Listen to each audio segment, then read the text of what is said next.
Hi, so I figured I'd make a video about my favorite manhwa and manhwa. If you aren't familiar with the terms, manhwa is basically Chinese comics and manhwa is Korean comics. They're usually in full color and manhwa is read left to right, but other than that, it's just like manga or other graphic novels. So yeah, I just thought I'd talk about a few of my favorites, maybe if you have never explored these mediums, some things to look into. So yeah, starting with manhwa, my favorite is called Bastard. I don't know if I need to censor this, but Bastard is about a boy named Seokjin who is bullied at school and seemingly has a pretty rough life, but little do people know that it's even worse at home since his dad is a serial killer. I know it might not look like it from my channel that I like these kinds of stories, but this is pretty much my favorite genre, this like psychological thriller type thing. So in order to survive, he is forced to be an accomplice to all of these murders until one day his dad takes an interest in one of his female classmates that he has a little crush on. So he has to decide if he finally is going to stand up to his dad or just let this keep happening. Trigger warning, the series has a lot of blood and gore, and the atmosphere is dark and gritty, and the art really emphasizes the fact that this is supposed to be a creepy and messed up story. And it's by the same author of Sweet Home, which currently has a drama adaptation. But if you like dark psychological series, I would highly recommend this.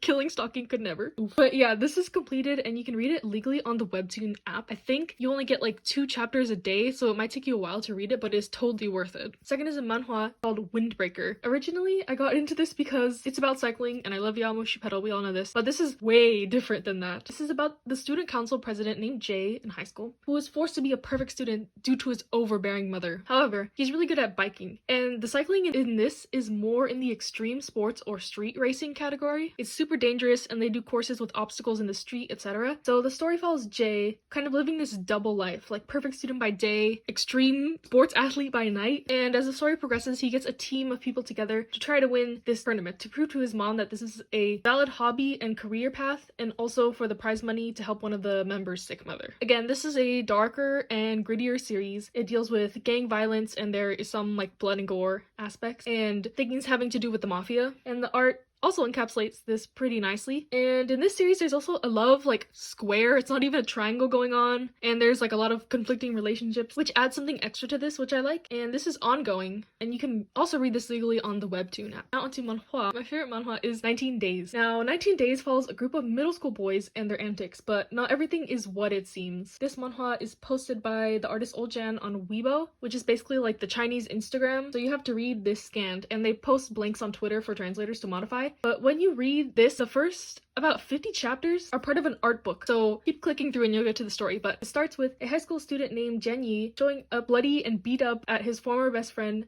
Zhengji, or Gigi, doorstep, and Gigi hasn't seen Jenny since he disappeared in middle school. So after this, the whole story is essentially a flashback to middle school. There are a lot of darker aspects in this story with families being involved in the mafia once again. Are we seeing a trend? And one of the characters' dad is in jail, etc. So again, there is some blood and violence in this, but overall it is a comedy and also romance. Jenny is admittedly in love with Gigi, but Gigi is indifferent at first and has implied like internalized homophobia, but you see their relationship evolve as time passes. And I follow this series for years, and it has kind of a nostalgic factor for me because of that, but the pacing is slow. A lot of the chapters are just pure comedy, and the more plot-driven chapters are really spaced out. But this does update weekly, so I hope that they will get to more of the plot development soon, because this middle school flashback is taking a long time. I'm not sure how many chapters exactly there are, but I think it's around 400 now, but they are really quick, like 2 or 3 page chapters, so it's pretty fast read. But I highly recommend this. There are a lot of like BL manhwa out there that are kind of more like explicit or whatever, but this is more of a coming of age story, comedy, boys dealing with messed up stuff in their home life type of story. And lastly, we have Tamendagushi, or Their Story in English, and this is an adorable girls love story following Kitong and Sunjing, 2 girls from different high schools who meet at a convenience store, and Sunjing falls in love with Kitong's laugh at first sight, and it continues from there. It is similar to 19 Days, where Sunjing is very vocal about her affections to Kitong, who is more reserved. She's quiet, more studious girl, while Sunjing is a star athlete